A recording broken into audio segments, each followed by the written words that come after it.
오늘의 주요 뉴스입니다. 탄핵 심판 6차 변론에서 곽종근 전 특수전사령관이 윤석열 대통령으로부터 국회의원을 끌어내라는 지시를 받았다고 진술했지만 윤 대통령은 그런 적이 없다고 맞섰습니다. 최상목 대통령 권한대행이 비상계엄 당시 대통령으로부터 쪽지를 받은 게 맞다고 국회에서 증언했습니다. 하지만 펼쳐보지 않았다는 입장을 고수했습니다. 이재명 더불어민주당 대표의 측근인 김용 전 민주연구원 부원장이 대장동 일당에게서 금품을 받은 혐의로 2심에서도 징역 5년의 실형을 선고받았습니다. 지난해 우리나라 경상수지가 역대 두 번째로 큰 흑자를 기록했습니다. 대부분이 대미 흑자여서 트럼프 정부의 관세 타깃이 될 거란 우려가 나옵니다.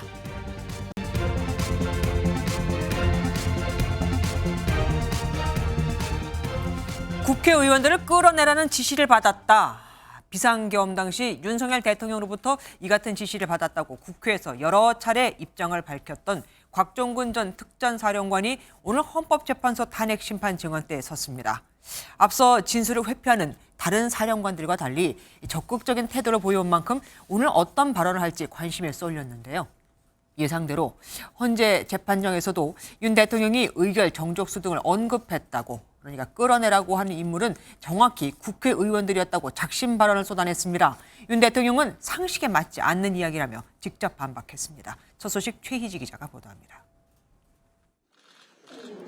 12.3 비상계엄 당시 윤석열 대통령이 직접 전화해 국회의원을 끌어내라고 지시했다고 밝혔던 곽종근 전 육군 특수전 사령관이 탄핵 심판 증인으로 출석했습니다. 곽 전 사령관은 앞서 증인으로 출석했던 이진우 여인영 전 사령관과 마찬가지로 형사재판을 앞둔 상황이지만 진술 태도는 180도 달랐습니다. 의원이 아니라 요원을 빼내라고 했다 등 진술이 엇갈려 논란이 됐던 상황에 대해 요원이 아닌 의원이 맞다고 재차 진술했습니다. 윤석열 대통령께서 그 당시에 증인한테 데리고 나오라고 지시한 대상이 국회의사당 안에 있는 국회의원들 맞죠? 정확히 맞습니다. 본관 안에 작전 요원들이 없었기 때문에 그렇게 이해했습니다. 국회 유리창을 깨서라도 국회 본관으로 진입해라, 도끼로 부수고서라도 끌어내라라고 적시된 공소장 내용도 맞다고 확인했습니다. 간단하게 하면 어쨌든 이 공소장에 있는 이런 말들이 그날 그 시간에 있었던 거는 맞습니까? 있었던 건 맞습니다. 계엄 해제 의결 후에도 철수 지시를 받지 못했다고 증언하기도 했습니다. 해제 의결된 후에 그 철수는 증인 판단으로 철수 지시를 한 거죠. 철수 지시는 받지 않았고 어떻게 하냐라고 전 장관이 물어봐서 제가 국회하고 그 선관위 세 군데 민주당사 여론조사 곧 임무 중지하고 철수하겠습니다라고 말씀. 곽 전 사령관은 의원들을 끌어낼 의도가 없었다는 윤 대통령 측 주장과 달리 제가 의원들 끌어내는 걸 하지 말라고 지시해 중지시킨 것이라고 말했습니다. MBN 뉴스 최희지입니다. 곽종근 전 특수전사령관의 작심 발언에 윤석열 대통령 측도 가만히 있지 않았습니다. 윤 대통령이 직접 나서서 의원은 물론 요원이라는 말도 한 적이 없을 뿐더러 자신에게 불리한 증언을 한 두 사람, 그러니까 곽 전 사령관과 홍장원 전 국정원 1차장이 함께 이번 탄핵 공작을 시작했다고 주장한 겁니다. 박혜빈 기자가 보도합니다. 곽종근 전 육군 특수전 사령관이 불리한 증언을 이어가자 윤석열 대통령도 직접 입을 열었습니다. 곽 전 사령관이 12.3 비상계엄 당시 국회 안에 있는 인원을 끄집어내라고 지시받았다고 증언했는데 자신은 그런 표현을 쓰지 않는다는 겁니다. 의원으로 이해했다는 것이지 제가 그 의원이라는 단어는 쓰지 않았다는 것이고, 저는 그냥 사람이라는 이런 표현을 놔두고 또 의원이면 의원이지 인원이라는 말을 저는 써본 적이 없습니다. 앞서 윤 대통령 법률 대리인은 해당 내용을 질문하는 과정에서 격양된 표현을 쓰기도 했습니다. 의원들을 끌어내라 이런 말은 없었던 거 아닙니까? 그거 맞잖아요. 그게 이행 여부 가능 여부에 대해서 얘기를 안 합니까? 그리고 그냥 대통령이 지시한 걸 그 자리 씹어버려요. 대통령께서 말씀하신 건데.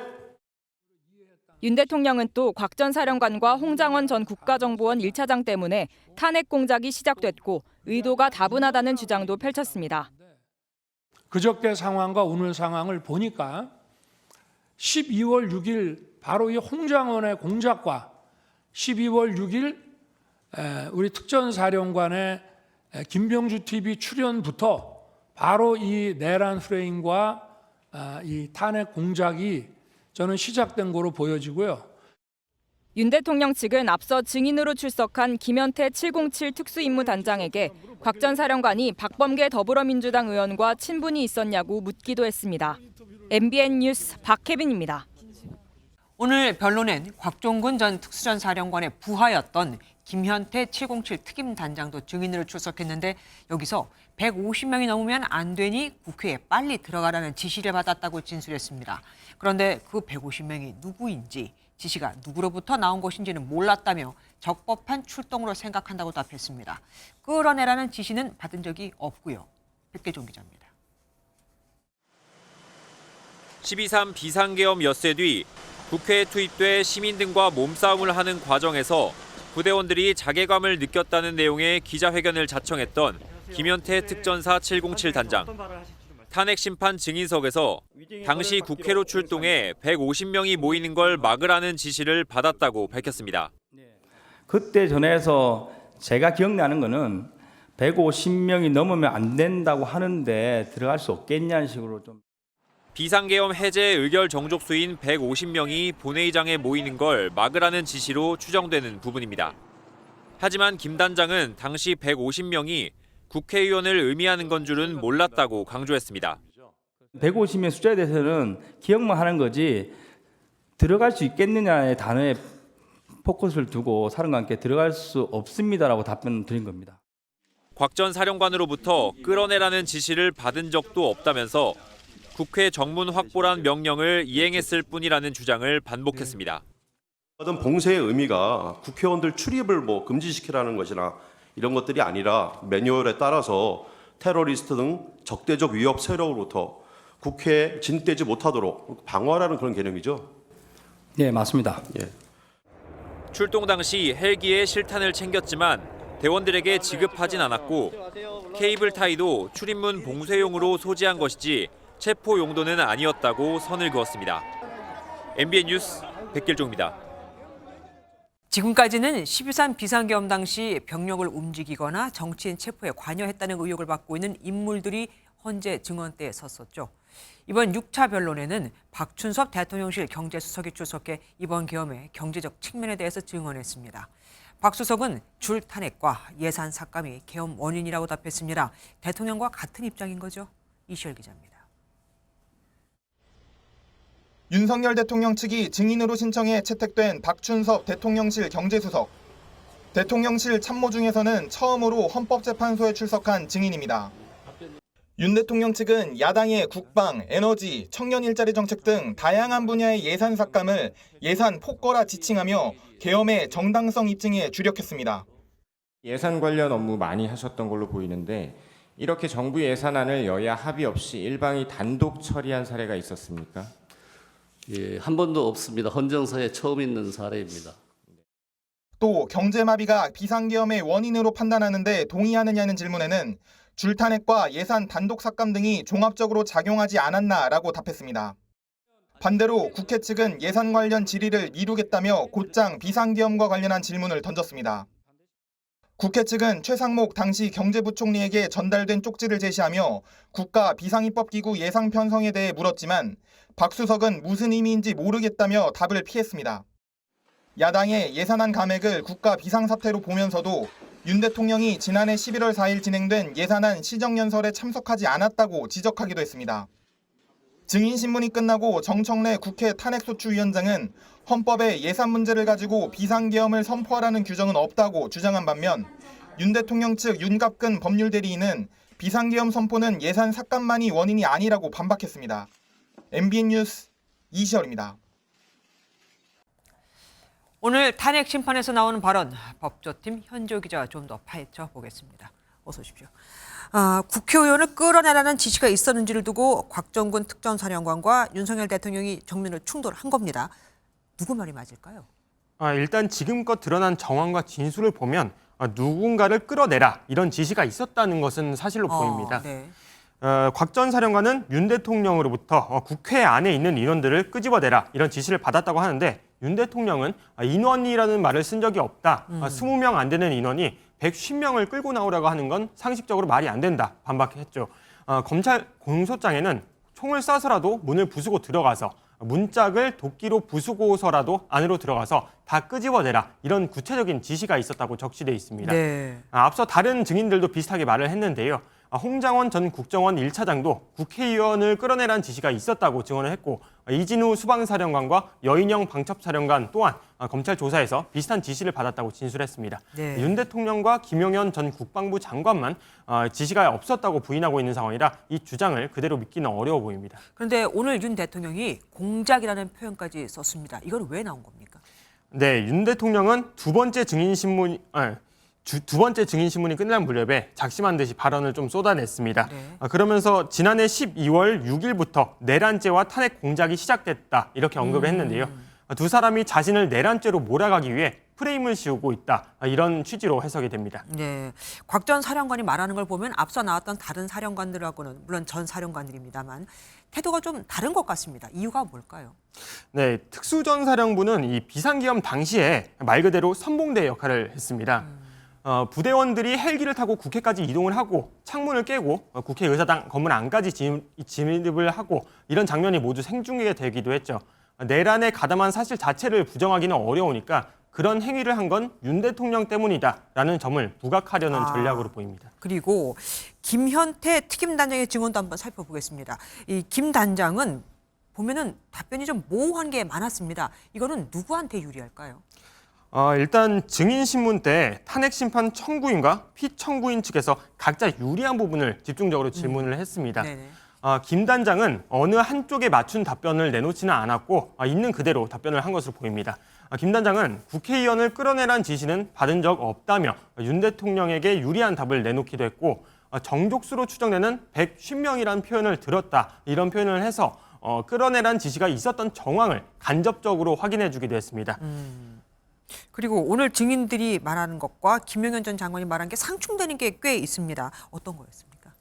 네, 김 전 장관은 앞서 탄핵 심판 증인으로 나와서 국회를 봉쇄하려고 한 의도가 없었다 이렇게 말을 했습니다. 국회를 봉쇄하고 침투해라라고 임무를 줬다는 것은 거짓이죠. 침투와 봉쇄는 상황에 안 맞습니다. 예 아니로만 대답하십시오. 네. 반면 김 단장은 오늘 국회 봉쇄 지시를 받았다고 명확하게 진술을 했습니다. 제가 받은 임무는 이제 봉쇄 및 확보였습니다. 예. 네, 봉쇄 지시가 있었는지는 이제 비상계엄이 국헌문란의 목적이 있었는지를 증명할 주요 쟁점이기 때문에 재판부에서도 이 부분을 집중적으로 살펴볼 것으로 예상이 됩니다. 그런데 오늘 기일, 그러니까 탄핵 심판 후반부에 윤 대통령이 안 보였다고 하더라고요. 네, 그렇습니다. 그 마지막 증인 신문은 윤 대통령 없이 진행이 됐습니다. 구속 상태로 일주일에 2차례씩 재판에 직접 출석을 하고 있다 보니까 과도한 일정에 힘이 붙여서 쉰 것으로 일단 알려졌습니다.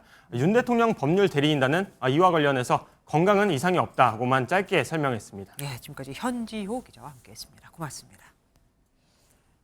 국회에서는 내란 국정조사 특별위원회의 세 번째 청문회가 열렸습니다. 여기 처음 참석한 최상목 대통령 권한대행은 계엄 당시 논란이 된 예비비 쪽지를 윤석열 대통령에게서 받았다고 밝혔는데요. 그런데 탄핵 심판에서 윤 대통령은 자신은 그런 쪽지를 준 적이 없다고 했었죠. 정태훈 기자가 보도합니다. 윤석열 대통령은 계엄 선포 직후 비상입법기구 예산 편성 지시 등이 담긴 쪽지를 최상목 경제부총리에게 건넸다는 의혹을 부인했습니다. 이걸 준 적도 없고 내용 자체가 좀 서로 좀 모순되는 것 같기도 하고. 하지만 국회에 나온 최상목 권한대행은 대통령으로부터 전달받은 게 맞다며 당시 상황을 설명했습니다. 아니요, 기재부 장관 부르셨고요. 그래서 그 자리에서 그 옆에서 누군가가 저한테 그 참고 자료라고 전달했습니다. 되게 접힌 상태의 쪽지 형태였습니다. 계엄으로 경황이 없어 펼쳐보지 못했다고 밝히자 야당 의원들의 집중 추궁이 쏟아졌습니다. 가로로 2번 정도 접혀 있고 한 번 더 접혀 있습니다. 그러니까 제출한 상태에서 이렇게 접혀진 흔적이 없어요. 밑에 분이 이거를 다리미질 해가지고 펴가지고 다시 작성해 제출한 거는 그 중차대한 계엄이 선포됐음에도 불구하고 그 문건을 확인을 안 했다는 그 자체가 저는 이해를 못하는 것 같아요. 최 권한대행은 또 예비비 확보 등의 지시 내용이 현실적으로 이행하기 어렵다고 말했는데 야당은 경고성으로 계엄을 짧게 끝내려 했다는 윤 대통령 주장과 모순되는 지시라고 꼬집었습니다. 야당은 최근 단행된 경찰 고위직 인사에 내란 공범 혐의자가 포함됐다고 지적했는데 최상목 대행은 치안 공백 우려 등을 고려해 관계부처와 논의를 거쳤다고 설명했습니다. MBN 뉴스 정태용입니다. 오늘 국조특위에서도 여야 의원들 사이에서는 막말과 고성이 오갔습니다. 서로를 향한 반말에 회의장은 한때 아수라장이 되기도 했죠. 강재복 기자가 보도합니다. 여야가 충돌한 것은 내란 중요 업무 종사 등의 혐의를 받는 군 수뇌부에 대한 질의대입니다. 용해인 기본소득당 의원은 이진우 전 수도방위 사령관의 지난 4일 헌재 탄핵 심판 증인 출석 때의 발언을 언급했습니다. 비상계엄에 대해 지금도 적법하다고 생각한다는 발언을 문제 삼은 것입니다. 지금도라는 표현에 상당한 충격을 받았습니다. 비상계엄 이전에는 어쨌는지 몰라도 지금까지도 그걸 모를 수가 있습니까? 지금도의 의미는 만약에 지금이라도 그 순간에서는 그렇게 적법하다고 생각할 거라는 얘기지. 용 의원이 법률 전문가인 검찰총장 출신 대통령이 판단했기 때문에 적법하다고 판단한 것이냐고 재차 따져묻자 이전 사령관은 그 부분도 있다고 답했고 그 이후 여야 간 막말과 고성이 오갔습니다. 수도방위 사령부의 사령관식이나 돼가지고 법률 판단을 어련히 알아서 군통수권자가 법률 전문가 출신이니까 했겠거니 라고 조용히 하세요! 주방사령관 시기나 돼서 그랬지 그러면! 일반 서명이 그랬어? 지난 4일 2차 국조특위에서도 용 의원과 임종득 국민의힘 의원 간 막말로 여야가 충돌하며 여당 의원들이 집단 퇴장한 바 있습니다. 용 의원은 강 의원과 임 의원을 국회 윤리위원회에 제소한다고 밝혔습니다. MBN 뉴스 강재묵입니다. 국민의힘과 더불어민주당은 마은혁 헌법재판관 후보자 임명을 두고도 격돌했습니다. 헌재에서 결정이 나오면 따르라. 안 된다. 맞붙은 건데 정작 열쇠를 쥐고 있는 최 대행은 같은 말을 반복했죠. 한덕수 총리는 헌재가 국민이 납득할 수 있는 판결을 해야 한다고 발언했는데 자신의 파면 결정이 나올 경우 보수층의 반발이 있을 거라는 취지일까요? 조희루 기자입니다.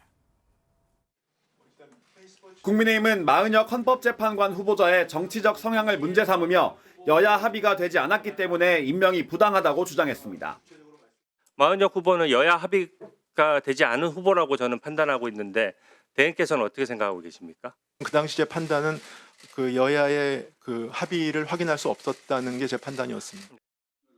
반면 더불어민주당은 헌재가 마 후보를 임명해야 한다는 결정을 내리면 즉각 임명하라고 촉구했습니다. 헌법재판소에서 임명하라는 결정이 내려진다면 그것을 당연히 지켜야 한다. 그것을 지키지 않으면 헌법 위반이고 법률 위반이라는 그 공표를 했지 않습니까? 아직 결정이 나지 않았기 때문에요. 네. 결정이 내면 따르실 거죠? 결정이 나지 않았기 때문에 예단해서 말씀드리기 어렵습니다. 그러면서 최 대행은 지금이라도 여야가 합의하면 임명하겠다고 덧붙였습니다. 한덕수 총리는 헌재의 판결이 공정하고 절차적 정당성에 부합해야 한다면서 국민이 납득할 수 있는 판결이 아니면 국민적 의견 분열이 생길까 걱정된다고 작심 발언했습니다. MBN 뉴스 조희로입니다.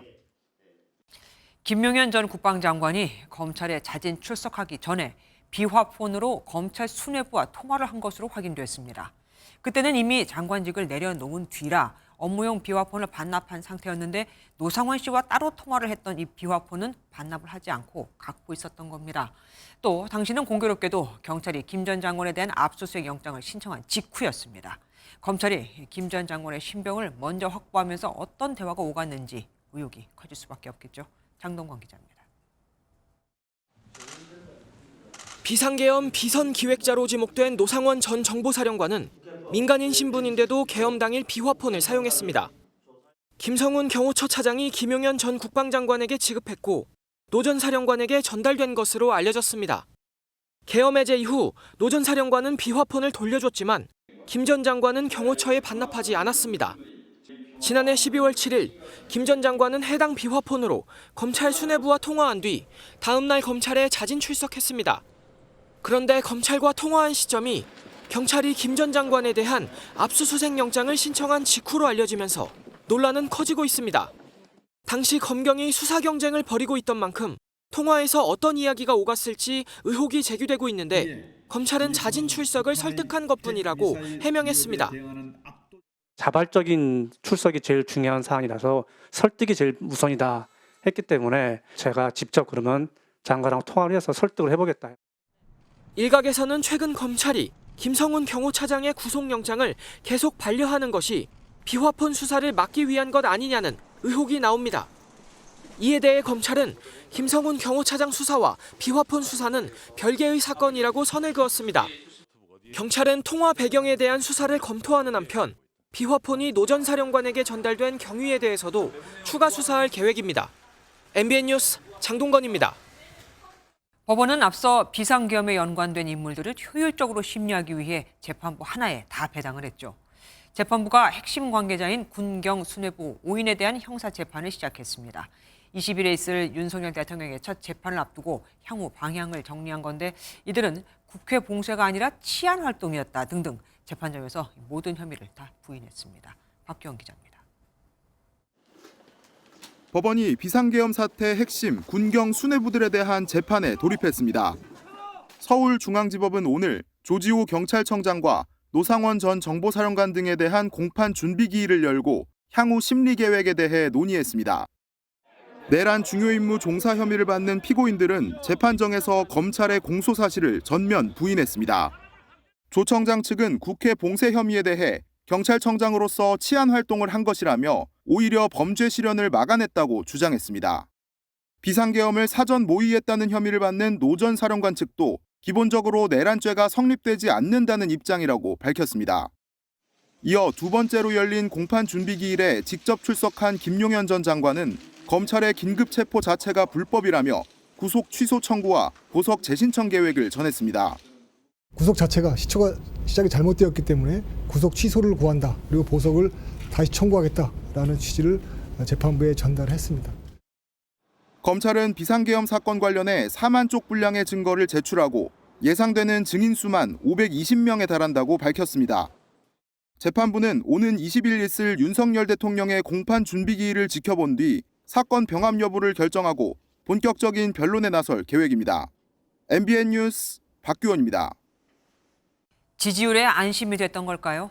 여당 투톱에 이어 당 의원들이 대통령 쪽으로 움직이고 있습니다. 용산 출신 의원들은 오늘 탄핵 심판 변론을 직접 방청하겠다며 헌재로 향했고 내일은 윤상현, 김민전 의원이 대통령과 만납니다. 권영세 비대위원장도 윤 대통령과 인위적 거리두기는 없다. 과거 박근혜 전 대통령을 출당시켰다고 단절이 됐었느냐고 반문했죠. 개인 차원이라며 선을 그었던 것과 완전히 다른 분위기입니다. 정태진 기자가 취재했습니다. 강명구, 조지현 의원이 밝은 표정으로 헌법재판소 안으로 들어갑니다.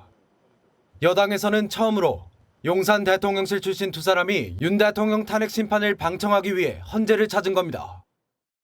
국민의 한 사람이고 참모였던 한 사람으로서 당연한 도리를 대통령 좀 수축해 주신 것 같고 기병으로 안과 질환도 있으신. 지난 3일 여당 투톱에 이어 의원들이 윤 대통령 앞으로 향하는 모양새입니다. 앞서 권영세 비대위원장은 개인 차원이라고 선을 그었지만 오늘은 대통령과 인위적 거리두기에 동의할 수 없다고 했습니다. 박근혜 전 대통령 탄핵에 빗대 출당한다고 대통령과 단절이 됐냐고 되물었습니다. 과거에 우리 박근혜 전 대통령이 탄핵이 됐을 때 그때 출당을 시켰습니다. 근데 그 출당이 된다고 박근혜 대통령하고 우리가 단절이 되나요? 대통령, 당 지지율이 동반 상승하는 등 보수층 결집을 의식한 것으로 풀이되는데 당내에서는 거리를 둬야 한다는 주문도 쏟아지고 있습니다. 한 의원은 지지율 때문에 이때다 싶어 대통령 앞에 달려가는 건 국민에 대한 기만이라고 꼬집었습니다. 당 핵심 관계자도 MBN과 통화해서 대선은 결국 중도층 싸움인데 의원들이 가지 않는 게 맞다고 비판했습니다. 윤 대통령 면회를 희망하는 여당 의원들은 25명이 넘는 것으로 파악됐습니다. 내일 오전에는 윤상현, 김민전 의원이 대통령을 접견합니다. MBN 뉴스 정태진입니다. 길었던 설 연휴, 설 민심이 반영된 여론조사 결과가 나왔습니다. 차기 대통령 적합도에선 민주당 이재명 대표가 32%로 가장 앞섰고 여야 정당 지지율은 오차 범위 내였죠. 대통령 탄핵 심판에 대해선 탄핵을 인용해야 한다는 응답이 기각 응답보다 많았지만 격차는 줄었습니다. 최동희 기자입니다. 차기 대통령감으로 누가 가장 적합한지를 물었습니다. 이재명 더불어민주당 대표가 32%로 선두에 올랐습니다. 김문수 고용노동부 장관은 12%, 오세훈 서울시장 8%, 홍준표 대구시장 7%, 한동훈 국민의힘 전 대표 6% 등의 순이었습니다. 적합한 인물이 없다는 응답이 20%에 달했습니다. 지난 주사보다 이 대표는 4%포인트 올랐고 김 장관은 2%포인트 내렸습니다. 다음으로 어느 정당을 지지하는지 물었습니다. 국민의힘 39%, 더불어민주당 37%로 오차범위 접전입니다. 연령별로는 국민의힘은 40대 미만과 60대 이상, 민주당은 40대와 50대에서 지지 경향이 두드러졌습니다. 윤 대통령 탄핵 심판에 대해선 인용 55%, 기각 40%였습니다. 다만 격차는 3주 전보다 크게 줄었습니다. 중도층에선 인용 64, 기각 32%, 지지 정당이 없다고 답한 무당층에선 인용 50, 기각 34%였습니다. MBN 뉴스 최동입니다. 윤석열 대통령과 보수 일부 지지층 중심으로 부정선거 의혹이 계속 퍼지자 국민의힘 지도부가 사전선거 제도만큼은 재고할 필요가 있다고 밝혔습니다. 부정선거 가능성을 일축하면서도 선거제도에 불신이 생긴 만큼 어쩔 수 없다 이건데, 하지만 언제는 수차례 사전선거 투표를 격려해놓고 앞뒤가 맞지 않는다는 당내 비판도 나옵니다. 김도현 기자입니다. 권영세 국민의힘 비상대책위원장이 신년 기자간담회에서 사전투표 제도를 재고할 필요가 있다고 밝혔습니다. 선거를 둘러싼 논란이 큰 만큼 국민들이 의구심을 가지지 않기 위해서라도 투표 방법을 포함한 제도를 손봐야 한다는 취지입니다. 이제 많은 분들이 그 문제점을 지적하고 있는 걸로 봐서 지금 현재 시스템에 대해서 이 국민들이 그런 어떤 의구심을 갖지 않도록 사전투표는 재고할 필요가 좀 있다고 저도 생각을 합니다. 권 위원장은 현재 사전투표 제도로는 유권자들이 본투표에 비해 충분한 시간을 두고 생각할 수 없다고도 덧붙였습니다. 앞서 선관위는 사전투표에 관련한 제도 개선이 필요하다면 국회에서 논의할 사안이라고 밝혔습니다.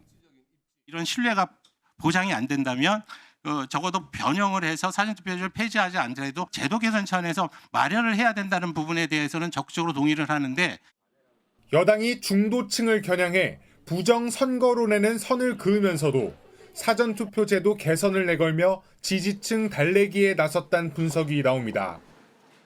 권영세 비상대책위원장은 당이 어느 정도 안정되고 화합이 이루어진 만큼 앞으로는 변화와 쇄신에 매진하겠다고 밝혔습니다. MBN 뉴스 김도형입니다. 이호정 기자와 이번엔 뉴스 추적으로 이어가겠습니다. 어서 오십시오. 권영세 비대위원장이 이제부터는 쇄신에 집중하겠다고 강조를 했습니다. 여당도 만약에 있을 그 조기 대선에 대비하겠다 이 뜻입니까? 일단 공식적으로는 이 조기 대선 이 네 글자가 아직도 국민의힘 내에서는 금기어입니다. 이 조기 대선 대비를 묻는 질문에 권영세 위원장의 오늘 답변 듣고 오겠습니다. 조기 대선에 대해서는 저희들 생각하고 있지 않습니다. 조기 대선이라는 게 기본적으로는 그 탄핵 그 소추가 인용이 된다는 걸 전제로 한 거기 때문에 그건 우리가 대비하고 말고 할 게 아니라고 생각을 하고. 다만 오늘은 선거를 언급하긴 했습니다. 당이 화합과 쇄신으로 지지를 얻으면 어떤 시기나 선거에서도 좋은 결과를 낼 수 있다라고 했는데요. 애둘러 선거 승리와 쇄신을 거론한 겁니다. 그러니까 쇄신을 언급하긴 한데 굉장히 조심스럽게 지금 말을 한 겁니다. 그러면 비상계엄을 선포한 대통령과의 관계는 변화가 있을까요? 일단 계엄 사태에 대해서 입장을 밝혔는데 권 위원장은 틀림없이 과도했다고 답변했습니다. 이 취임 당시였죠. 계엄과 탄핵으로 불안과 걱정을 끼쳐 사과드린다고 했던 이 서면 입장문보다는 잘못 인정이 명확해졌지만 이 대통령과의 거리 두기는 주저하는 모습입니다. 네. 이 대통령의 탈당이나 제명 가능성을 묻자 조금 전 리포트 보신 것처럼 이 권 위원장은 형식적 거리 두기에 동의하지 않는다고 했는데요. 제명이나 탈당을 시킨다고 민심이 당과 대통령을 분리해보지 않을 거라는 판단입니다. 어쨌든 그 조심스러운 쇄신이라는 게 참 와닿지가 않습니다. 어떤 방식으로 하게 될까요? 일단 민생개혁 정책을 오늘 강조했습니다. 박근혜 정부에서 도입됐던 경제민주화에서 지나친 규제를 완화한 경제자율화를 쇄신 방향 중 하나로 언급했고요. 또 정치개혁의 일환인 개헌 필요성도 재확인했습니다. 당내에서는 대권 주자들의 경쟁이 본격화되면 계엄과 탄핵 국면의 페이지가 넘어갈 거란 기대감도 감지되는데요. 대권 주자들이 목소리를 키워서 정책과 비전 경쟁에 나서면 당이 앞으로 나아가는 계기가 되지 않겠냐는 겁니다. 그런데 경선이 치열해지면 아무래도 서로 좀 단점을 부각시키다 보니까 불리한 경우도 있습니다. 맞습니다. 이 후보별 유불리가 엇갈리는 경선 룰 세팅부터 1차적으로 신경전이 치열할 전망인데요. 현재 당원 당규를 보면요. 국민의힘은 당심과 민심 50대 50으로 경선을 치르게 돼 있고 여기서 이 민심은 국민의힘 지지층과 무당층만으로만 한정합니다. 만약 이 역선택 방지 조항이 유지가 되면 사실상 당원들 입김에 후보들 운명이 달린 셈인데요. 이 본선에서 중요한 이 중도 확장성보다 당심이 우선인 경쟁이 될 가능성도 있겠습니다. 예, 잘 들었습니다. 지금까지 유호정 기자와 함께했습니다. 고맙습니다. 이재명 더불어민주당 대표가 최근 실용주의 노선을 강조하며 우클릭 행보를 이어가는 가운데 당 차원의 지원 사격도 활발해지고 있습니다. 경제 성장의 사활을 걸겠다며 성장 우선 정책 공약을 내놓은 건데 본격적으로 차기 대선 준비에 나섰다는 평가도 나옵니다. 장가희 기자입니다. 민주당 내 조직인 집권 플랜본부가 마련한 신년 세미나. 발제문 제목이 대한민국 성장 전략입니다. 차기 대선에서 승리할 경우 현재 1%대에 불과한 경제 성장률을 5년 내 3%대로 끌어올리겠다는 계획을 밝혔습니다. 성장을 강조하는 이유는 그만큼 성장의 회복이 절박하기 때문입니다. 이를 위해 6개 미래 핵심 분야를 선정하고 기업 가치 1조 원 이상 비상장 기업을 뜻하는 유니콘 기업 100개를 만들겠다는 등의 구체적인 구상도 밝혔습니다. 그래서 우리는 방법을 바꿔야 됩니다. 기업을 중심으로 육성을 하는 것입니다.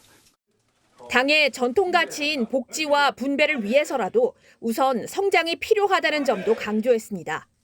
자연스레 조기 대선을 염두한 것 아니냐는 질문이 이어졌는데 민주당은 윤석열 대통령의 탄핵 심판이 끝나지 않은 상황을 의식한 듯 선을 그었습니다. 하지만 조만간 시민 참여형 정책 발굴 플랫폼도 출범하기로 해 민주당이 조기 대선 모드에 돌입했다는 평가가 잇따르고 있습니다. MBN 뉴스 장가입니다. 하지만 이렇게 이재명 대표가 중도 확장에 힘을 쏟는 것에 대해 민주당 내에서도 비판의 목소리가 쏟아지고 있습니다. 민주당은 윤석열이 아니다는 말이 나올 정도죠. 특히 반도체 특별법 최대 쟁점인 주 52시간 예외 적용을 두고 반발이 심한데 정 안 되면 근로시간 문제는 빼고 기업 지원 부분만 우선적으로 처리하자는 입장입니다. 표선우 기자입니다.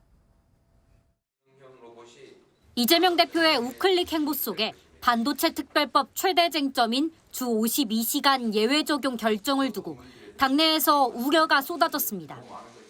당이 노동인권을 강조해온 만큼 연구개발 노동자를 쥐어짜는 건 후진적 사고라는 지적부터 민주당은 윤석열이 아니라는 항의 섞인 주장도 분출됐습니다.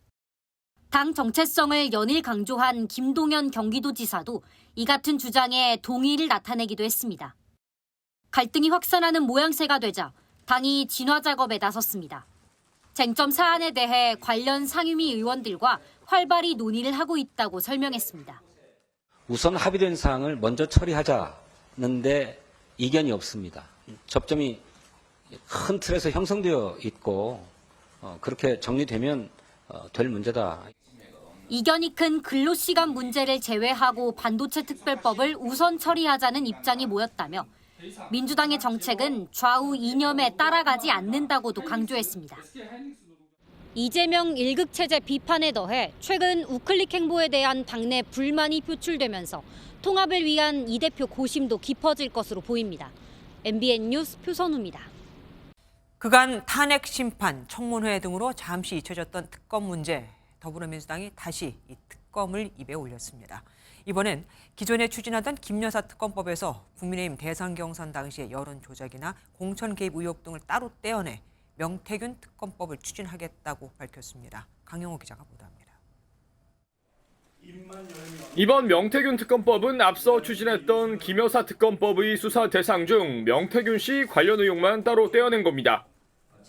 지난 대선 경선 당시 여론조사 조작 의혹이나 지방선거나 총선 등에서의 공천 개입 의혹 등 명 씨 관련 의혹이 총망라될 것으로 보입니다. 다시는 선거 조작, 여론 조작, 비선 개입, 국정농단이 발생하지 않도록 특검을 추진해 죄 지은 자들을 법의 심판대에 세워야 할 것입니다. 민주당은 창원지검에서 속도를 내던 명태균 씨 관련 수사가 12.3 비상계엄 이후 지지부진해졌다며 특검 추진 배경을 설명했습니다. 민주당 지도부안 의원은 MBN에 대통령이 내세운 부정선거로는 그럴싸한 명분 같다며 실제로는 명태균 씨 의혹이 계엄의 이유라는 일각의 주장이 신빙성 있어 보인다고 설명했습니다. 황금폰에 김건희의 공천 개입 관련 육성 녹취가 있었다면 어떤 파장이 있었을까요? 이와 별개로 대통령실 외압 의혹이 제기된 마약 밀반입 사건 수사도 상설특검안으로 살펴보기로 했습니다. 최상목 권한대행의 거부권 행사 이후 내란 특검법이 동력을 잃은 상황에서 새로운 특검을 통해 다시금 대여 공세 수위를 끌어올리는 모습입니다.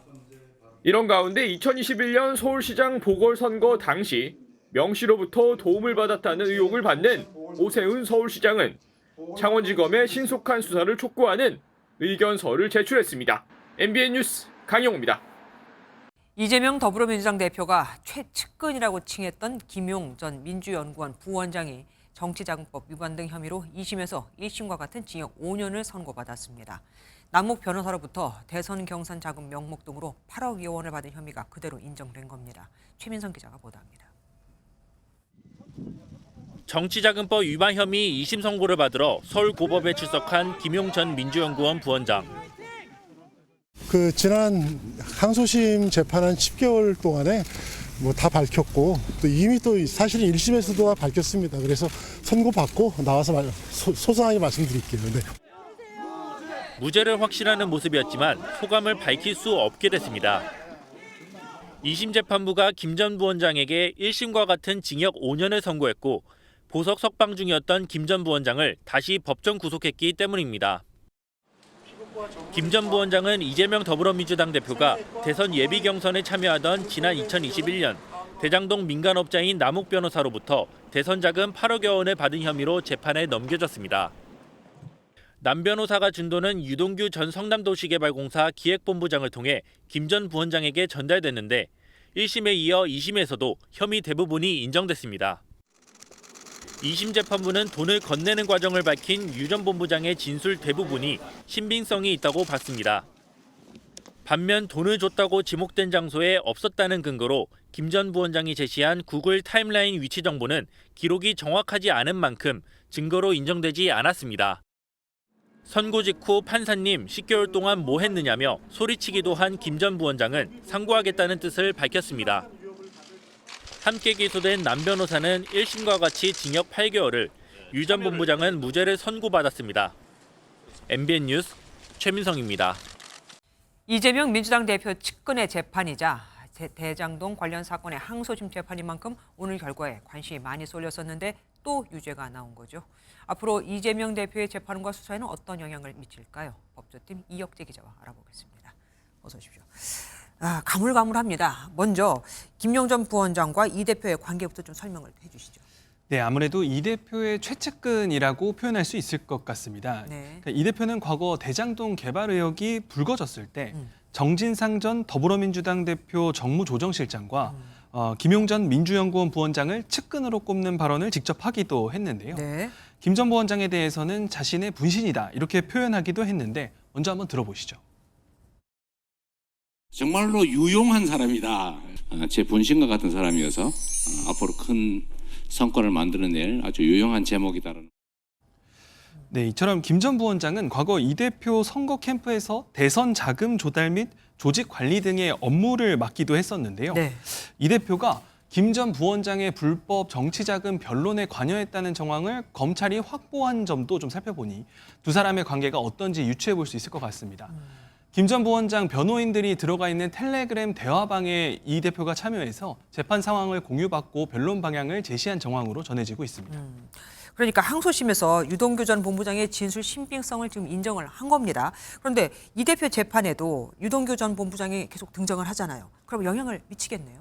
네, 김 전 부원장 재판은 결국 이 대표가 재판을 받고 있는 대장동, 백현동 개발 비리로 향하고 있다고 볼 수 있는데요. 그렇죠.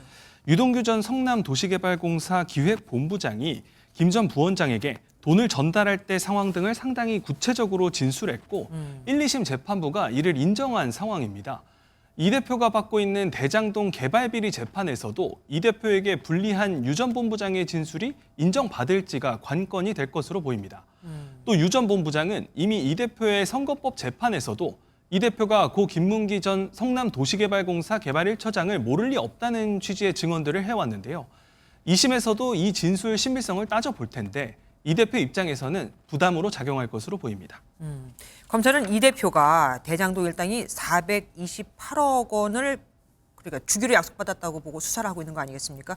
그러면 이 수사에도 영향을 미치겠네요. 아무래도 수사가 탄력을 받을 수는 있어 보입니다.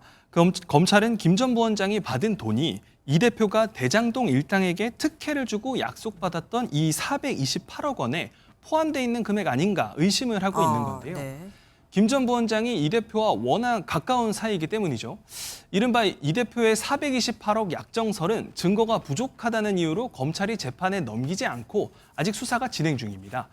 2심 재판부까지 이 대표의 측근인 김 전 부원장이 이 대표의 대선 자금을 받았다고 인정한 만큼 검찰은 이 대표의 관여 여부에 대해서 수사력을 모을 것으로 보입니다. 예, 여기까지 듣겠습니다. 이혁재 기자와 함께했습니다. 최대 140억 배럴 정도까지도 가능성이 있다.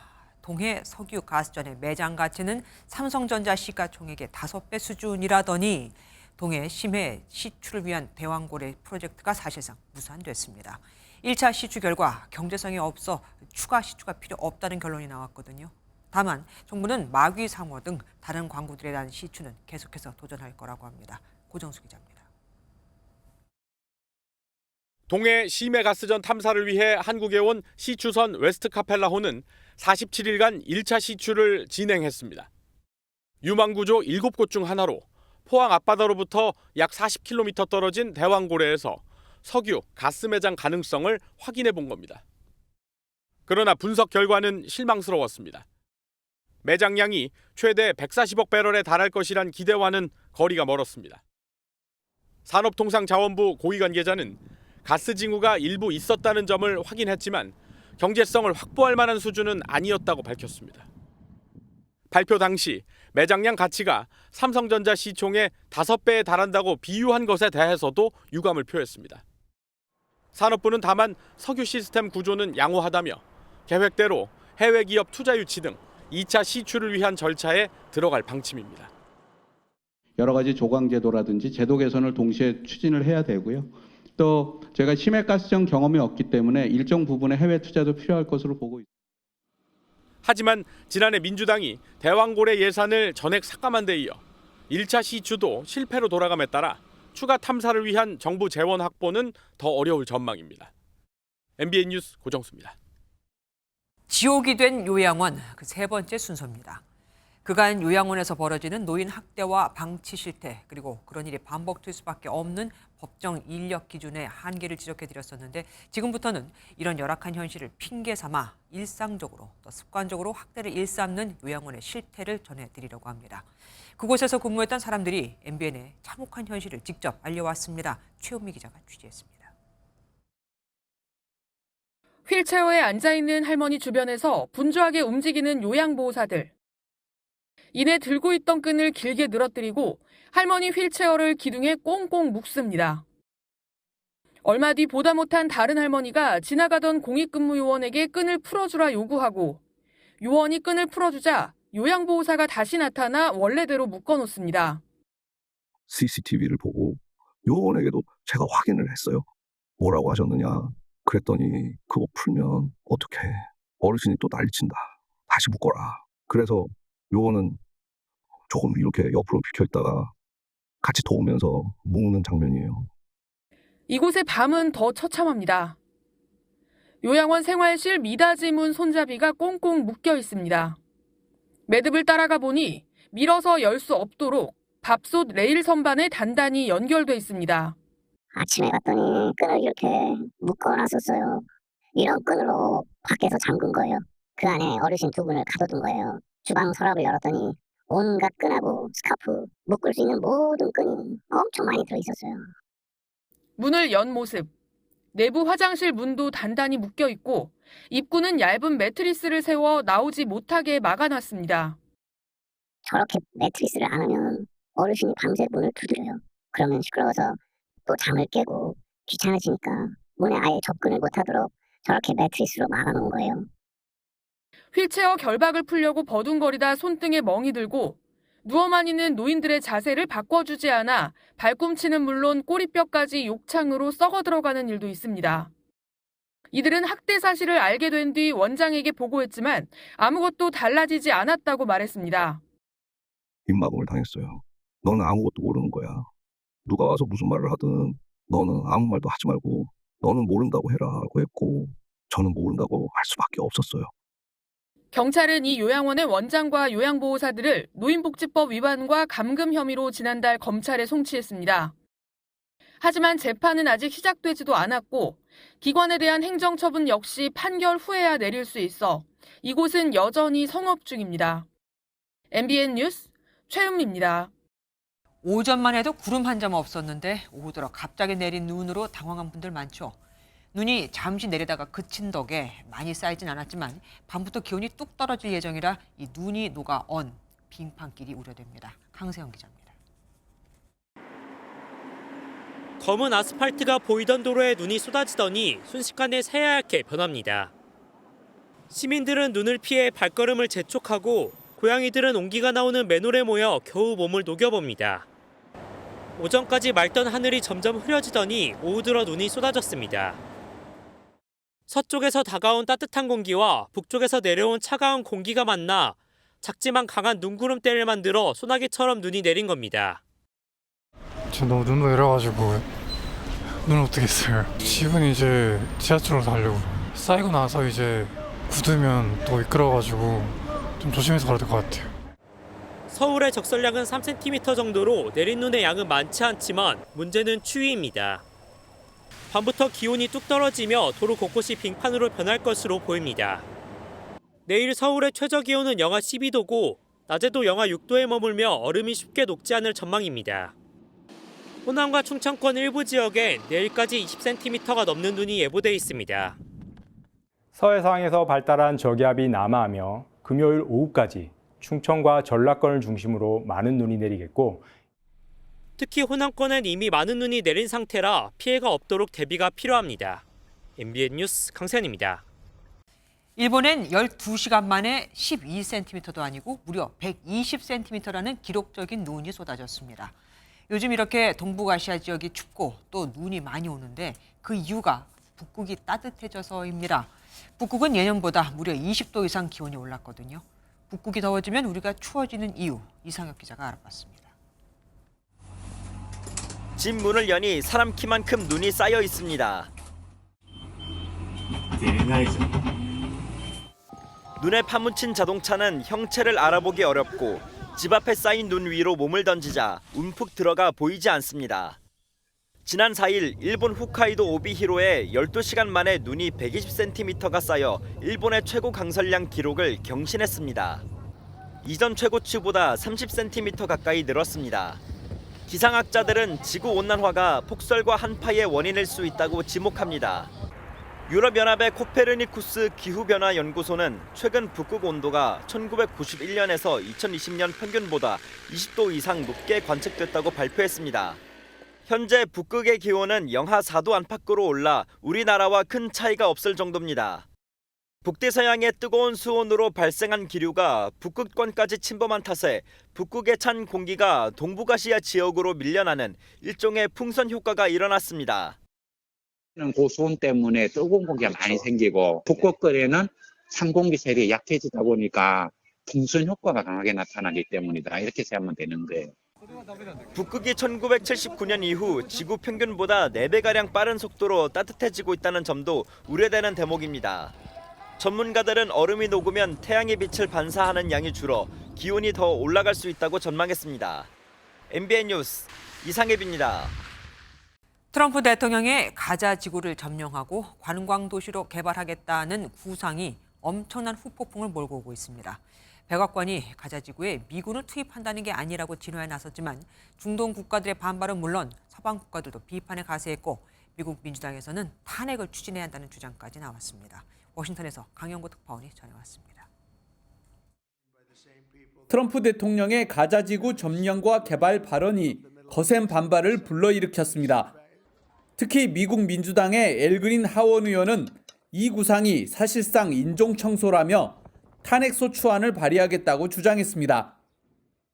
Ethnic cleansing in Gaza is not a joke, especially when it emanates from the President of the United States, the most powerful person in the world. I rise to announce that I will bring articles of impeachment against the President. 중동 국가는 물론 서방 국가에서도 비판이 나오는데 이는 이스라엘과 함께 팔레스타인 국가 구성을 지지해온 미국의 두 국가 해법 정책을 사실상 뒤집는 것으로 해석되기 때문입니다. In the search for solutions, we must not make the problem worse. It is vital to stay true to the bedrock of international law. 논란이 커지자 백악관은 진화에 나섰습니다. 루비오 국무장관은 이 구상이 적대적인 것이 아닌 관대한 조치라고 옹호했고 캐롤라인 리빗 백악관 대변인도 가자 지구에 미군을 투입하겠다는 것을 의미하지는 않는다며 선을 그었습니다. 트럼프 대통령도 관련한 취재진의 질문에 평소와 달리 말을 아꼈습니다.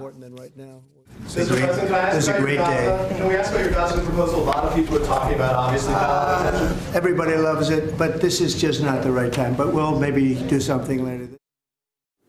예상보다 반발이 커지면서 백악관의 고심이 깊어지고 있습니다. 워싱턴에서 MBN 뉴스 강영구입니다.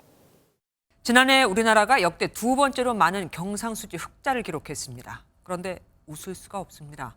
대미 무역 흑자가 크게 늘었거든요. 요즘 관세 전쟁의 맛을 들인 트럼프 대통령의 타깃이 될 수 있는 겁니다. 김태형 기자가 보도합니다. 지난해 12월 우리나라 경상수지는 123억 7천만 달러 흑자로 12월 기준 역대 최대였습니다. 20개월 연속 흑자 행진에 연간 흑자도 990억 4천만 달러로 집계돼 역대 두 번째를 기록했습니다. 수출이 반도체 등 IT 품목을 중심으로 가격과 물량 모두 증가하면서 역대 최대를 기록한 반면 수입은 에너지 가격 안정화 등으로 원자재를 중심으로 감소세를. 하지만 마냥 좋아할 수만은 없습니다. 국가별로 보면 대미 무역 흑자가 557억 달러로 크게 증가했기 때문입니다. 트럼프 1기 행정부였던 2019년보다 5배가량 증가한 수치입니다. 중국을 시작으로 관세 전쟁을 선언한 트럼프 2기 행정부 눈에 더 띌 수밖에 없습니다. 결과적으로 미국 제품 수입을 더 늘릴 수밖에 없어 대미 무역 흑자는 줄어들 전망입니다. 관세를 부과하든 뭘 하든 미국에 한 600억 달러 정도 흑자 나는 부분들이 한 400억 달러 정도로 줄 거다. 이에 따라 유럽과 아세안, 중남미 등 수출 다변화를 위한 정부와 기업의 노력이 더욱 절실해졌습니다. MBN 뉴스 김태형입니다. 러시아의 점령지를 인정하고 우크라이나엔 안전을 보장한다. 트럼프 행정부가 우크라이나 전쟁과 관련해 다음 주 이런 종전안을 공식 제시할 예정입니다. 러시아도 논의하고 있다고 처음으로 인정을 했고요. 러시아와 우크라이나는 올해 들어 두 번째 포로 교환도 단행했습니다. 이한나 기자가 보도합니다. 눈발을 뚫고 들어오는 버스에 소녀는 눈을 떼지 못하고 다른 가족들은 눈시울을 붉힙니다. 잠시 후 우크라이나 국기를 두른 남성들이 버스에서 내리더니 가족을 안고 웃기도 울기도 합니다.